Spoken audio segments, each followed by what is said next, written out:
सारगाछी की स्मृतियां 134 अंक। स्वामी सुहितानंद। प्रश्न: यह तो एक राजकुमार की वीरता की कहानी हुई, अवतार कहाँ? उत्तर: शैशव काल में अलौकिक कीर्ति, माता को अलौकिकता का प्रदर्शन, किशोरावस्था में अस्वाभाविक वीरता और बुद्धिमत्ता का निदर्शन तथा प्रेमिक आकर्षण शक्ति, कहीं भी अपनी ओर से अभिमान नहीं। कैसे अप्रीतम त्यागी! कंस वध करते हैं, जरासंध वध करते हैं, किंतु सिंहासन नहीं चाहते। शिशुपाल कृत अपमान को भी आंख मूंद कर सहन करना, राजसूय यज्ञ में सबका चरण धोना, स्वयं वीर श्रेष्ठ होकर भी सारथी बनना, कुरुक्षेत्र का युद्ध न हो इसके लिए उन्होंने कितना प्रयत्न किया। युद्ध में योगदान, युद्ध में क्षत्रिय का आह्वान करने पर चुनौती स्वीकार करनी पड़ती है। अर्जुन और दुर्योधन दो विरोधी विचार के हैं, यही घटना है। उनका दैनंदिन कार्यकलाप था ध्यान, दान दक्षिणा, स्वागत सत्कार, वार्तालाप। 21 अगस्त 1966। सेवक: संभवतः आपको माँ का ज्योतिर्मय दर्शन हुआ था ना? महाराज: उस समय मैं पटना में था। समाचार मिला कि माँ का देहांत हुआ है। अंतिम काल की बातें लिख कर भेजने को कहा था। अंतिम काल में माँ की दृष्टि शक्ति चली गई थी।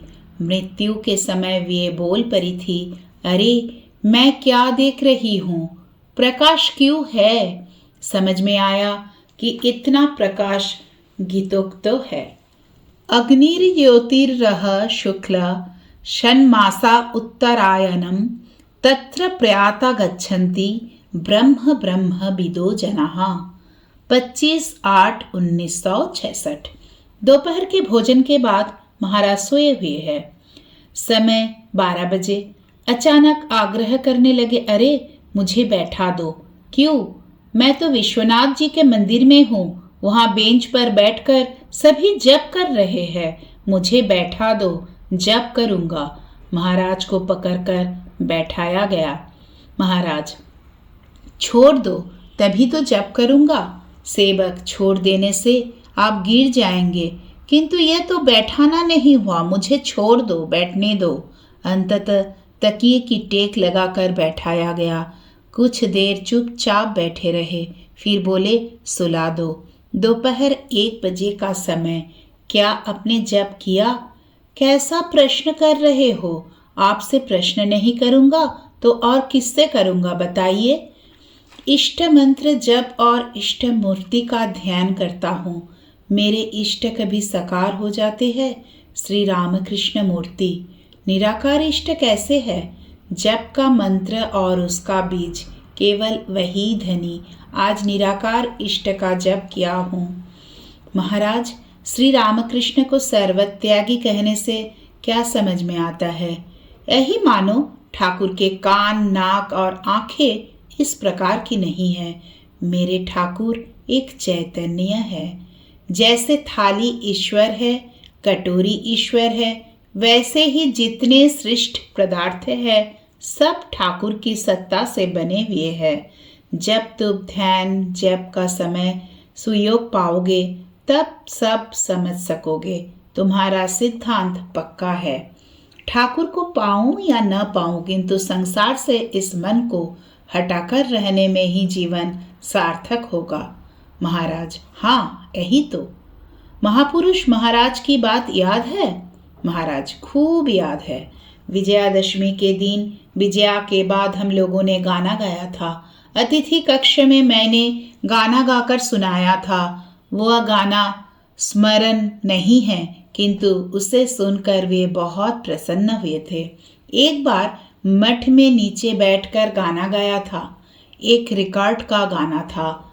ऊपर बैठकर महाराज ने सुना था। बाद में वे मुझसे पूछा था, क्या तुमने उन व्यक्ति विशेष से सीखा है? मैंने कहा, नहीं, सुनते सुनते सीखा है। वे बोले, ठीक हुआ है, बहुत अच्छा हुआ है। अतिथि कक्ष में एक दिन भजन हो रहा था। उद्बोधन के संपादक तबला बजा रहे थे। किंतु ताल ठीक नहीं होने पर महाराज आकर बाया तबला लेकर बोले, इस तरह बजाओ। ऐसा कहकर दिखाकर चले गए। उस समय तक महापुरुष महाराज परमाध्यक्ष नहीं हुए थे, अपने कक्ष में बैठे थे। मैं दक्षिण ओर के दरवाजा के पास खड़ा था। तब वे बोले, वहाँ चोर की तरह कौन खड़ा है? मैंने कहा, मैं इंद्रदयाल हूँ। उन्होंने पूछा, क्या करने आए हो? मैं बोला, आपकी थोड़ी सेवा करने का सुअवसर पा जाऊं। महाराज बोले, नहीं, मेरी कोई सेवा नहीं करनी होगी। फिर भी चुपचाप खड़े होकर उन्हें देख रहा था।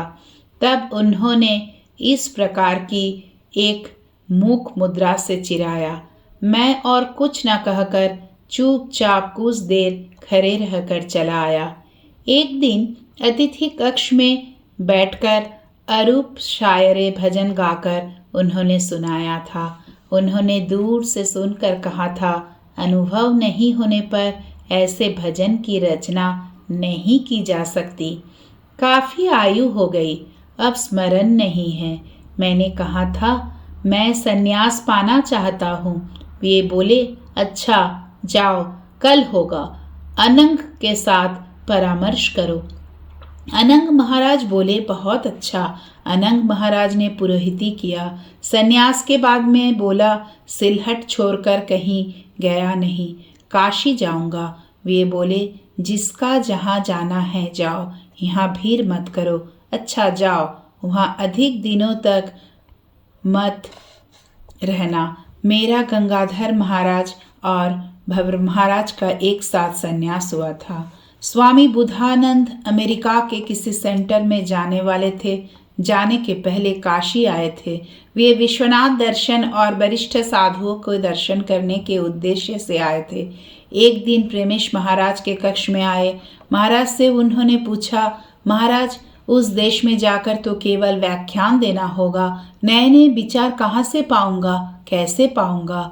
महाराज, तुम कॉलेज में परीक्षा के पूर्व जिस प्रकार पाठ्यक्रम के विषयों को पढ़ते थे, उसी प्रकार श्री रामकृष्ण लीला प्रसंग, माँ की बातें, रामकृष्ण पूंथी और श्री रामकृष्ण वचनामृत पढ़ना। स्वामी जी को तो पर ही हुए हो। बारंबार पढ़ते रहना और सोचना, तब देखोगे कि किसी विचार का अभाव नहीं रहेगा।